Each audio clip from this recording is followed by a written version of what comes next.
to another episode of Mars vs. Venus. I think it's 14 or 15. Nice. It's been a while. It's been a long while. We've been slacking.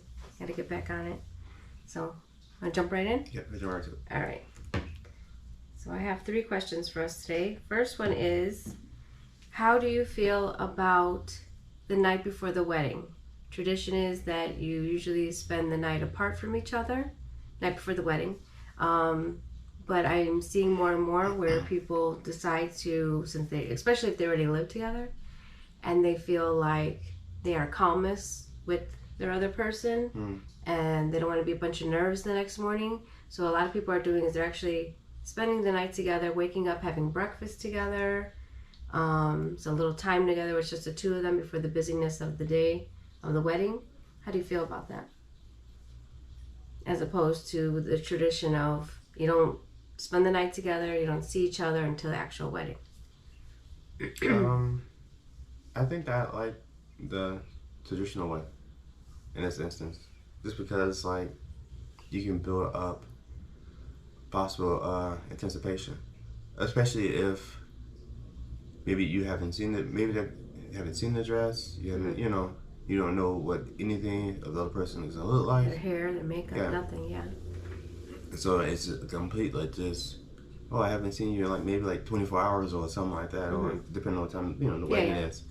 So just that first impression again of everything. But I mean, I guess I could get too if like you just going crazy and you have the jitters or whatever nervousness, and it's cool to have a calm space or a person to help you be calm. Right. I don't know. I like that. I just like the not seeing the person more. Yeah, when I read that, and in this particular post that somebody wrote, and she's like, "That's the person who keeps me the calmest." You know, I could totally get that, suffering myself from anxiety and everything. So I totally get that, and that probably is sweet and nice to wake up that morning and have breakfast together. But I'm always been of the mindset of where I wanted everything to be a surprise, and again, the anticipation, like you say, of going through everything that morning, knowing that in a few hours I'm going to see you, and just the whole surprise. I just love that. And yeah, so I like the old-fashioned way too. Yeah. So, but I thought that was an interesting that I see that more and more people are doing it the other way, and I do get it. Yeah. And it does seem like it might be nice. Another thing I'm seeing, how do you feel about people? And people have different reasons for it. Some of them are saying because the venue is so far away from them, or they've had a long day, or maybe they're leaving for their honeymoon right away. How do you feel about the couple leaving their ceremony or their reception before it's over? So their guests, they leave them there to party and they leave. And I know there was a time where people do that, where they have these big exits and they leave. But usually that's at the very end of the ceremony. I keep calling it the ceremony. Very end of the reception, and maybe there's like one dance left. So I know that happens, but I see more and more now, and I think what we might even do is people have a fake exit, like for the pictures. They show the exit, but you're not really leaving the party. It's just for the pictures. People do that a lot now. But in this case, what I'm talking about is people that actually leave the reception when there's still maybe an hour left to go, and just leave their guests partying. How do you feel about that? I don't know. I think I would want to see it through to the end. I mean, paid all that money. Yeah, pay all that money, and then maybe you have people that haven't seen you in a while, or out of town. And like in our case, we have quite a few coming from out of town. We don't want to just leave them like that, you know. Even though they did come to see you and everything. Yeah. But I'm always under the impression that when you're at a wedding, you don't get time to spend with everyone equally, you know. And so maybe just that last hour that you was there, when there's less people. Yeah. Or could the people that stayed, you know, to the very end. They probably stayed because they wanted to be with you. I don't know. Personally, if I was at a wedding and the couple leaves, I would be like, I would feel a certain way about it, and I would probably then leave, because that's why I'm there. I'm there to have a good time and party and be with whoever, me and you to be together, but I just would think that would be strange. But again, I've seen posts like that where they're like, how do you think my guest would feel? We have to be somewhere the next day, so we have to start driving, so we're going to leave like right after dinner. And I'm reading that thinking, that's crazy. Yeah. You just paid all that money for other, to not even be part of the party. So, yeah, I figured you would agree with me, but I just thought that was a good question because I've seen that a lot. Okay, so the last question for today is, we've done it before. We've touched on it. We've talked about it. I think you brought it up because of Kanye, because his marriage may not be legal, legal as far as signing papers. But I'm seeing it, since we've had that conversation, I see it more and more. And so I just thought we'd touch on it again, maybe expand on it a little bit. How I feel like it's a more common thing, and maybe it's just not spoken about, where people have the whole wedding, the whole ceremony, and never make it legal.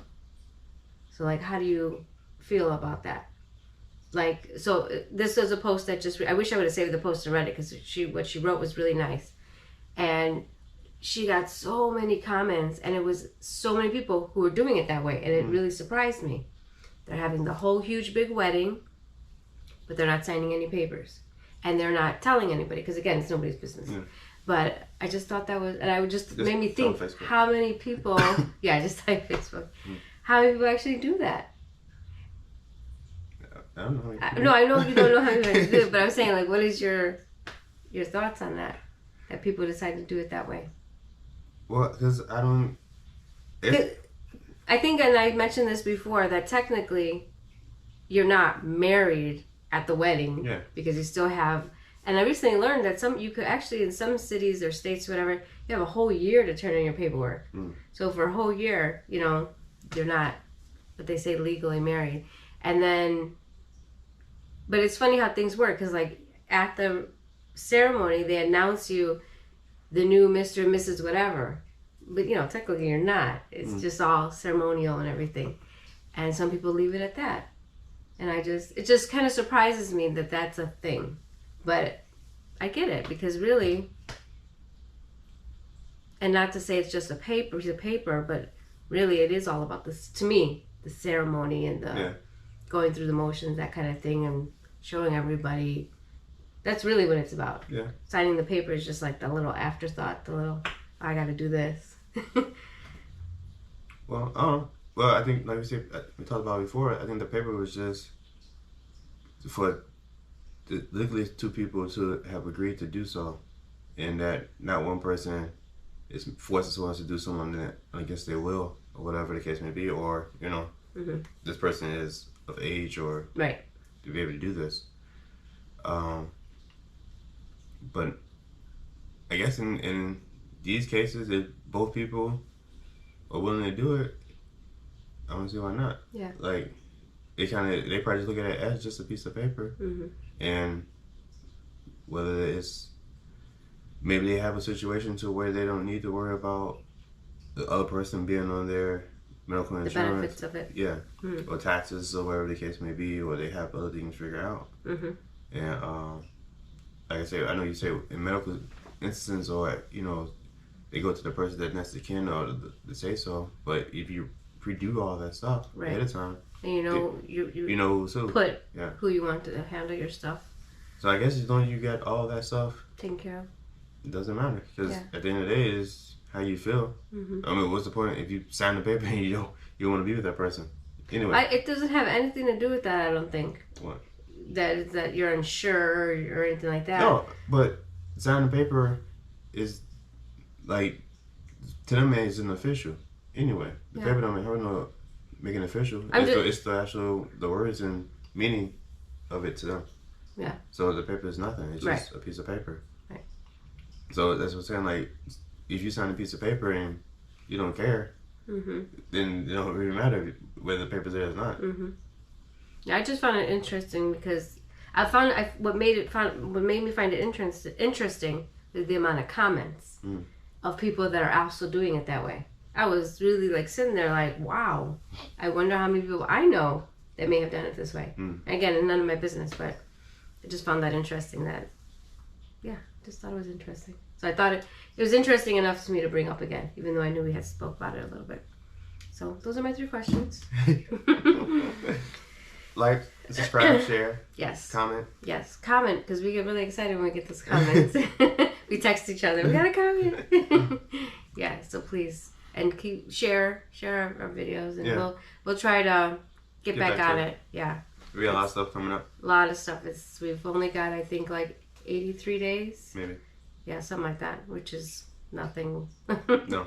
It'll be here before we know it. So it's crunch time, and we'll have a lot more material for you, hopefully. So then, Bye-bye. adios.